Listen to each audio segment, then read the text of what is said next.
ಮಾಡಿದವನೋ ಹಸಿದವರ ದಣಿ ನೀಗಿಸೋ ದೇವರೂಪ ಇವನು ಇವನು ಅನ್ನದಾತ ಅನ್ನದಾತ ಜನರ ಪಾಲಿನ ಸ್ನೇಹದಾತ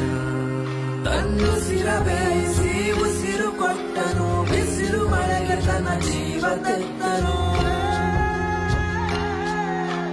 ನೀರು ಇಲ್ಲದೆ ನೆರಳು ಇಲ್ಲದೆ ಬೆಳಗ್ಗೆ ಕಾಯುತ್ತಾ ಸೂರು ಬಿಟ್ಟನು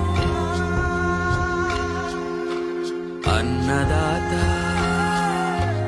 ಅನ್ನದಾತ ನಮಗೆ ನೀವೇ ದೇವದೂತ